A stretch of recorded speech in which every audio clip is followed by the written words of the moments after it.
আসসালামু আলাইকুম। আপনাদের সাথে আমার একটা ছোট স্টোরি শেয়ার করতে চাই। আমার বয়স যখন ১৭ বছর, আমি এসএসসি পরীক্ষা দিব, তখন আমার মা মারা যায়। তো মারা যাওয়ার কিছুদিন পরে আমার বাবা আরেকটা বিয়ে করে। বিয়ে করার পরে আমার সৎ মা যে স্টেপ মাদার, উনি আমাকে অনেক অত্যাচার করে। আমাকে পরীক্ষা দিতে দেয় না। তখন আমার মায়ের একটা ভাই ছিল মামা, উনি ভালো ছিল না, একটু অন্যরকম ছিল। উনি একটু অন্যরকম করে কথা বলতো আমার সাথে। তারপর আমার একটু অন্যরকম লাগতো। আমি বুঝতাম যে ওনার কথাবার্তার ইঙ্গিতটা একটু ভালো ছিল না।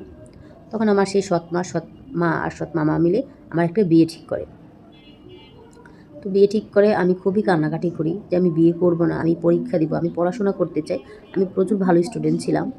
কিন্তু কিছুতে আমার বাবাও শুনল না। আমার বাবা আমার সৎ মার কথা মতো শোনো, সৎ মা বাবার কান পড়া দিল যে মেয়ে বড় হয়ে গেছে, বিয়ে দিয়ে দাও, পরের ঘরে গেলে তো পড়াশোনা হবেই। বাবা মোটামুটি রাজিই ছিল।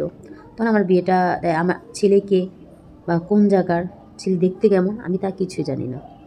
আমি অনেক কান্নাকাটির পরে অসহায়ের মতো বিয়েতে বসে গেলাম। তো বসার পরে বিয়েও হয়ে গেল, শ্বশুরবাড়িতেও চলে গেলাম, তাও জানলাম না আমার স্বামীকে, আমার কার সাথে বিয়ে হয়েছে। তখন বিয়ে হয়ে যায় আমার। তো হওয়ার পরে স্বামীর বাড়িতে যখন আমি বাসর ঘরে বসে থাকি, তখন একটা লোক আসে। আমি তখনও অঝরে কাঁদতেছি। তো ঘুমটার নিচ থেকে দেখলাম একজন লোক ঢুকেছে রুমের মধ্যে, বুঝলাম সেই আমার স্বামী। তো যখন আমি চোখের পলকটা উপরের দিকে তাকালাম, তখনই আমার চোখ দিয়ে পানি আরও অঝরে ঝরতে শুরু হয়ে গেল। এটা আমার স্বামী! আমি পুরোই মাথাটা পুরো ঘুরে গেল। বুঝলাম না, একটা বয়স্ক লোক, সে আমার বাবার বয়সী। অনেক কান্নাকাটি করলাম। তো আর কিছুই করার নাই, হয়তো আল্লাহ এটাই চাইতো আমার সাথে, এটাই হবে। বিয়েটা হয়ে গেল। তো বিয়ের পরদিন সকালে আমি যখন উঠি, তখন আমার শাশুড়ি মা, মানে আমার শাশুড়ি, আমার হাজবেন্ডের মা, সে আমার দিকে, আমি যখন উঠলাম নতুন বউ হিসেবে, তো কোনো মানে আমার সাথে মানে একটা ভালো ব্যবহার বা কিছু তাই না, আমার দিকে এক গাদা কাপড় চুরি দিয়ে বললো, এই কাপড়গুলো সব ভালো মতন ধুয়ে রাখবা, ধুয়ে রোদ দিয়ে দিবা। আমি অবাক হয়ে গেলাম, নতুন বউ আমি, মানে কীভাবে কী বুঝলামই না। সব কাপড় চোপড় ধুলাম। পরে আমার ননদ এসে বলে রান্নাঘরে গিয়ে ভাবি নাস্তা বানাও, হাঁড়ি পাতিলা সেগুলো। তো মানে আমি কি এ বাসার চাকর? মানে আমি তখন মানে মনে থেকে আমার একটা শব্দ আসলো, যে বাসায় কি আমি বিয়ে করে এসেছি নাকি কারো বাসার কাজ করতে এসেছি।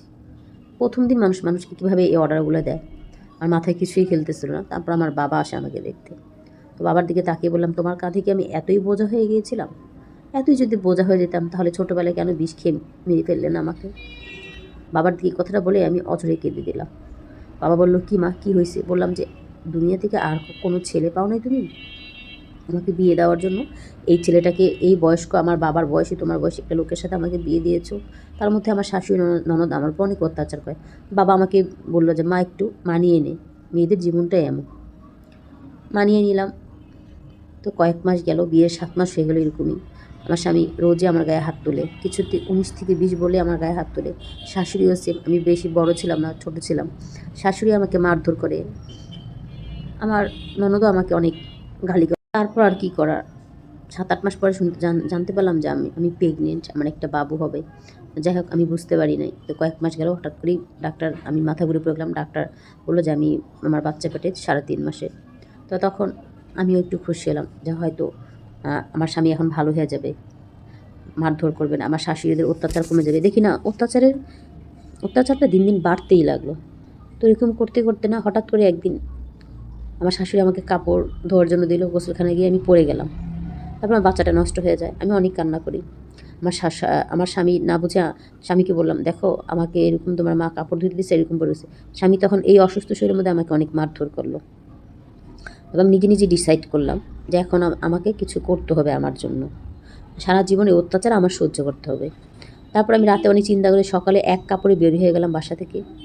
বেরিয়ে কোথায় যাব? বাবার বাড়িতে তো আমার কোনো যাওয়ার রাস্তা নেই, সৎ মায়ের ঘর। পরে আমার এক বান্ধবী আছে ছোটোবেলার, সে বান্ধবীর বাসায় চলে গেলাম। ওদের বাসায় গিয়ে আমি ছোটোবেলায়, আমার আম্মু টেইলারের কাজ জানতো, আমিও টুকটাক জানতাম। তখন আমার সেই বান্ধবীর মা অনেক ভালো।